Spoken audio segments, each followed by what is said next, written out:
passage to play around with this week. It seems pretty straightforward. How many heard it as a child? Okay, and how many have heard it more than once as an adult? So this is not a new passage to us. Okay. But let's just look at the context before we go further. And the context is this.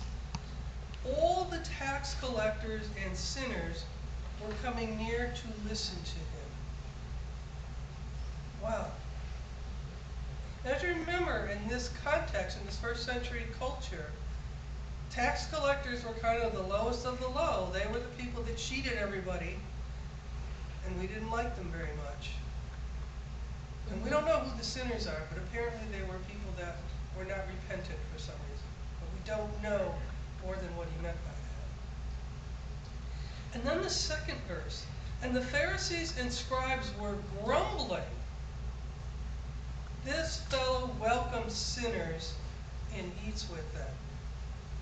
Who does he think he is?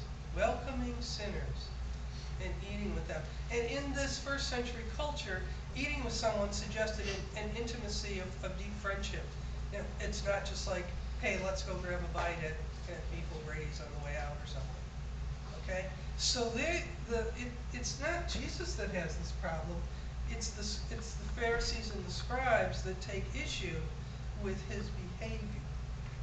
Okay? So the whole thing then becomes, he tells parables about being lost. There are actually three of them. The first one is about the sheep. The second one is about the coin.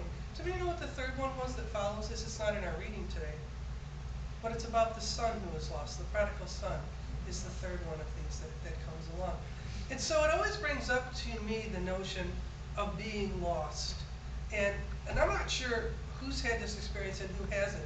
But as children, as a child, did anybody here ever get lost? Okay. What about as a child? Did you ever lose something? Like lots of some things? Like things that people couldn't believe you lost. Like my sister lost a pair of shoes one day and they were on the windowsill. I mean, we lose stuff as kids that doesn't make sense as adults unless we've been out to the bar very late in the morning or very early in the morning or very whatever. How about as a child, did you ever bring home a lost animal or a lost soul as a child? Did you ever bring somebody back to the house? I know I did. Yeah, I was going to say, it didn't necessarily go over well at home, but as a child, we have this innocence about us, about beings and creatures and people who are lost. So then we become adults. And I got to say, have you ever gotten lost as an adult? You know, you hear stories about people getting lost in the woods or the forest or at the Grand Canyon or, in the rainforest of Maui and all this kind of stuff. I think the number one place that we get lost as adults is the parking lot when we forget to look where we put the car. I know, I do that a lot. And you feel like such a doofus, don't you? Wheeling that cart full of groceries all over the place. Acting like you know where you're going and you really don't, So this whole notion of being lost is something we do. How about as an adult? Have you ever lost something that you valued greatly? Yes. That you valued greatly. When I was thinking about this, I came across a story that I had found some years ago. And it's a story that Tommy Dorsey tells. Y'all know who Tommy Dorsey is, you youngins? Yeah. Okay. Back in 1932. Now, not everybody was alive then, I get that. I was a fairly new husband, he writes. My wife Nettie and I were living in a little apartment on Chicago's South Side. One hot August afternoon, I had to go to St. Louis, where I was to be the featured soloist at a large revival. I didn't want to go. Nettie was in the last month of pregnancy with our first child. But a lot of people were urging me to go and expecting me, and so I kissed Nettie goodbye, clattered downstairs to our Model A, think about it, and chugged out of Chicago. Outside the city, I discovered that in my anxiety, I had left my music behind. so I had to go back. I found Nettie sleeping peacefully. I hesitated by our bed. Something was telling me to stay. But eager to get on my way and not wanting to disturb her, I shrugged off the feeling and went to St. Louis.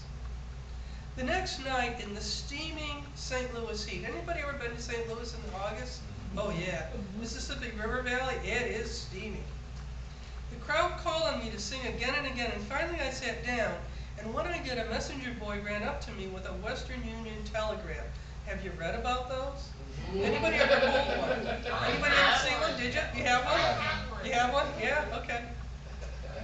I ripped open the envelope, pasted on the yellow sheet were the words, "Your wife just died."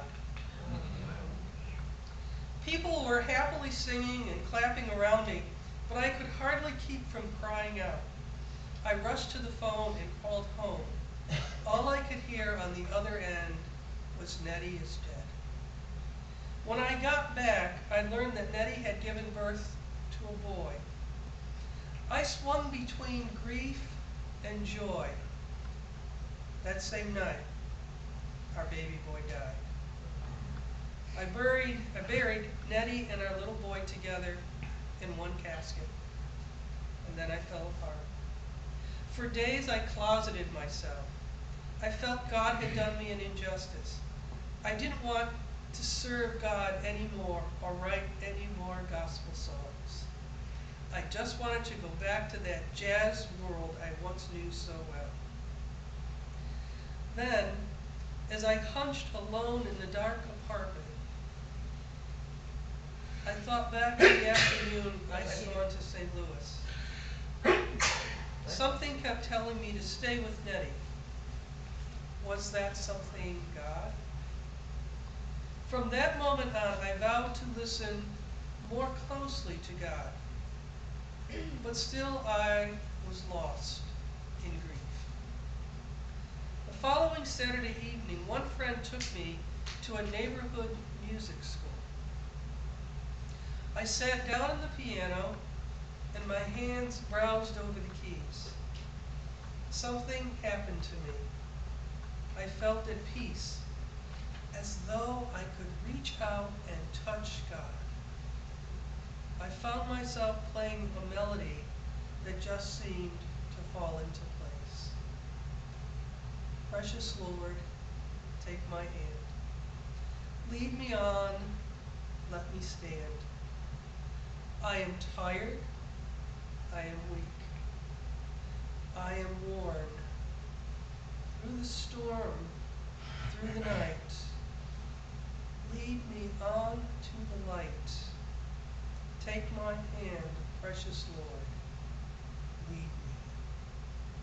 Know those words? Did you know this was the source?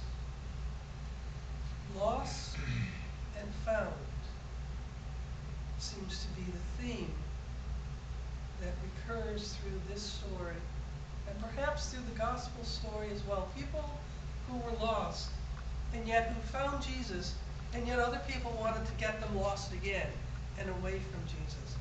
And then he tells these parables. And while they seem pretty straightforward, no parable is meant to be a straightforward thinking piece of literature. They're all, in David Luce's words, they're meant to be what we would come closest to calling them would be a riddle, that we're supposed to figure out what they mean. Well, how many times did you say you read this since you were a child? 2, 3, 4, 5, 6? How many times you heard it? Did you ever really think about it? Did you think about it? So Jesus says, let's see if I can find it. Which of you, having 100 sheep and losing one, does not leave the 99 in the wilderness and go after the one that is lost until you find it? And we're all going, yeah, yep, that's what we do, right? Really? You leave 99 sheep to go find one in the wilderness, and you're leaving the other 99 in the wilderness to perhaps get lost or attacked as well. You would really do this. And yet Jesus poses this parable as if this is the norm.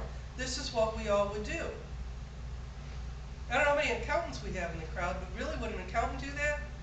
There's a 1% loss here, and we're not going to take it. We're going to risk this other 99% to get that 1%. Does that sound like something that's reasonable that we would do? It's so countercultural. We didn't even think about it till just now, did we? That that's what he was really saying. Or did you? Did you know that piece? Had you thought about it that way before? Because I have to say, honestly, I haven't. Then get to the second parable. How many women have 10 coins and losing one? Spend the whole whatever evening, the whole night, looking for that one until it's found. Now, one of the things David Luce says was that he had always assumed in the past that the woman only had 10 coins. Is that what you're thinking?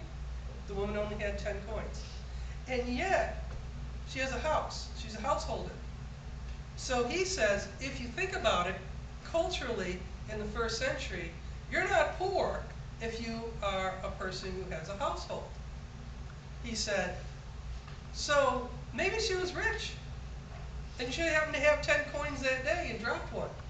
But she still went after it. I don't know. But do you know that a silver coin back in the first century was worth about a day's wages? So I'm thinking, if I lost a big chunk of my paycheck, I probably would go look for it. Right? But again, how do we look at this? How do we see it? What is the point Jesus is trying to make with these sometimes seemingly ironic or multi-layered, multi-ways to understand them? What are we supposed to do with this stuff that he gives us? I think what we're supposed to understand is that he would, if we were lost, come and find us. So that we would never be lost before we were found by Jesus. I think that's what we're supposed to get. Because the context is, here are these people that are so bad, the scribes and Pharisees don't want Jesus near them. And they don't want to be near them. And yet, he's eating with them. Nobody is lost to Jesus. Nobody is left out in the storm, out someplace where they will not be found and claimed by the God who loves us more than we can even imagine. And I think that's where we get part of this. And so then I was thinking some more about, well, what does this passage mean for us? And I thought, are we comforted by this passage? Because we know then that Jesus will never let us go, will never let us be lost without coming to find us and finding us, claiming us as God's own, as God's love. So, are we comforted by this passage?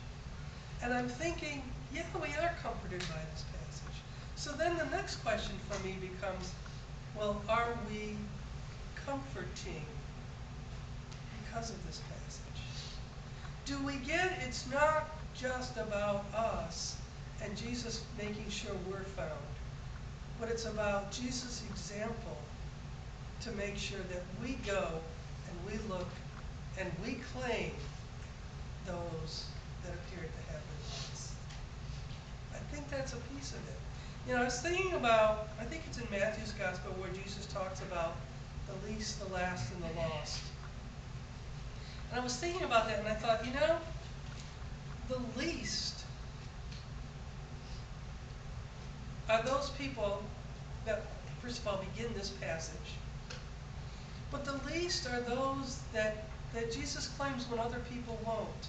If you think back to the last Sunday in August, when we looked at Luke 13 and talked about the bent-over woman, that would have been somebody who would have been ignored and lost to what we would call a congregation, lost to the community, had Jesus not noticed her and claimed her as his own. And then when we think about the last, doesn't that bring to mind last Sunday's gospel, which was Luke 14, when he said, do you remember? It was about if you're invited to a banquet, where do you sit? And he talked about the two options. If you sit too high up, then someone will come and say to you, give this person your seat. But if you sit lowly, if you sit in the last seat, and the host wants you to move on and to move up, then someone will come and say, friend, come move closer. So it seems like we're dealing with this notion of the least, the last, and then today, the lost. And so I think the question for us becomes, how will we be comforted when we find ourselves feeling part of the least, or part of the last, or part of the lost? But also, how will we be the comforters of others when they're feeling that they are among the least, the last, and the lost? Let's make sure everybody who's lost is found and claimed as not only our sisters and brothers, but as God's beloved child.